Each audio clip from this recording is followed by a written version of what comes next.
In the last lecture module, we introduced Goodman's new riddle of induction, and we expressed it both generally and in terms of his infamous example of grue. We noted at the end of that module that Goodman says that what we need in order to modify our rules for enumerative induction is a principled way of distinguishing law-like from contingent or accidental generalizations, a rule that he is skeptical we can formulate.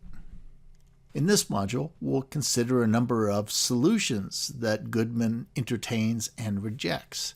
The idea that there is some implicit knowledge that we can use to differentiate grue and green so that green gets confirmation from instances and grue does not.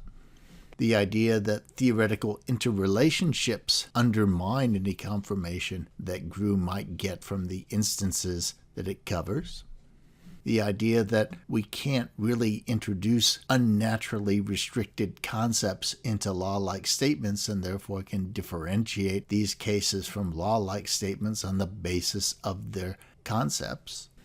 And the notion that we can rule out these cases because they involve qualitative or positional predicates. After considering and rejecting each of these alternatives, Goodman refines and reformulates the problem as one of distinguishing projectable from non-projectable predicates. And he ends by some further reflections upon Hume. And I'll modify those reflections by reflections on how Hume might respond and on Goodman's claims about Hume generally.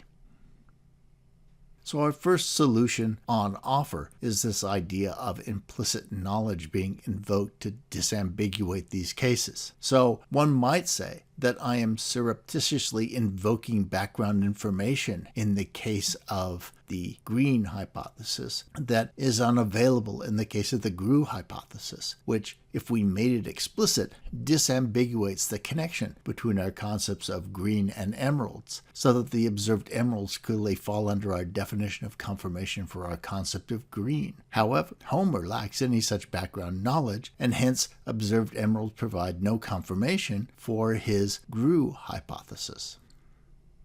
Goodman's response to this is to say that while the impact of such additional information might confirm our judgments about law-likeness in some cases, it doesn't seem to affect the amount of evidence or degree of confirmation. Evidence, he says, still exists for both hypotheses and seems to confirm them equally.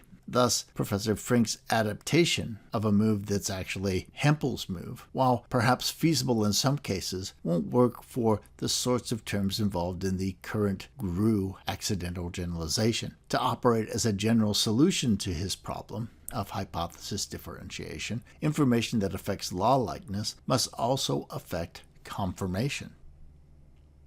We might instead invoke theoretical interrelationships. We might suppose that this information takes the form of hypotheses that undermine the confirmation in the case of grue and confer confirmation in the case of green. Thus our emerald observations confirm green, but not grue. Goodman's response to this is to say, well, this approach calls upon the interrelationships, or lack thereof, between well-confirmed hypotheses and ones currently under consideration for the purposes of hypothesis disambiguation. However, if this information affects confirmation, how could it do so other than by establishing law-likeness in one case? Thus one must already have an account of law-likeness, according to which one could evaluate enhancements, a situation one would prefer to find only in the fiction of Heller. In other words, in order for us to have well-confirmed hypotheses that can disambiguate these cases, we already have to have a principle that differentiates contingent and accidental generalities from law-like generalities. But our principle here was that we could use other well-confirmed hypotheses, and hence it is of no use to us. We might say, well, look, we have good evidence for the existence of molecules, of the molecular theory of heat, and of the ideal gas law. In other words, we have a whole bunch of complex theoretical relationships that form a part of our scientific worldview, whereas we have no good evidence relating hair color, nationality, squintiness, or other such properties to occupations, just as we have no good evidence relating grue to any physical phenomenon that we've described to date. Goodman doesn't think this works either. He thinks that this would require a precise articulation of the relevant ways in which hypotheses must be alike, thereby again forcing us to distinguish law-like hypotheses from accidental hypotheses before we can use the principle to disambiguate contingent and accidental generalities from law-like hypotheses.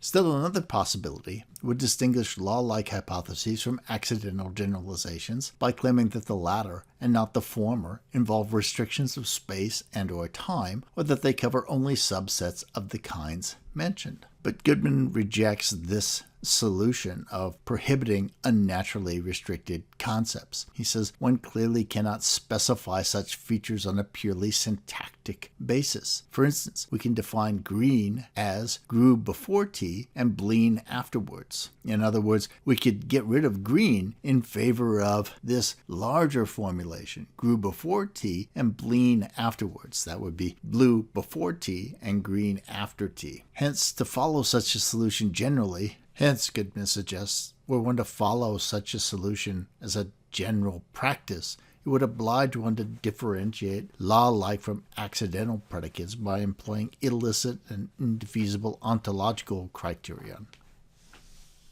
One last proposal prohibits purely qualitative or non-positional predicates in law-like generalizations. The difficulty here, Goodman says, is that I simply do not know how to tell whether a predicate is qualitative or positional. In the next and last lecture module, we'll discuss Goodman's overall take on Hume, how Hume might respond, and my overall take on Goodman.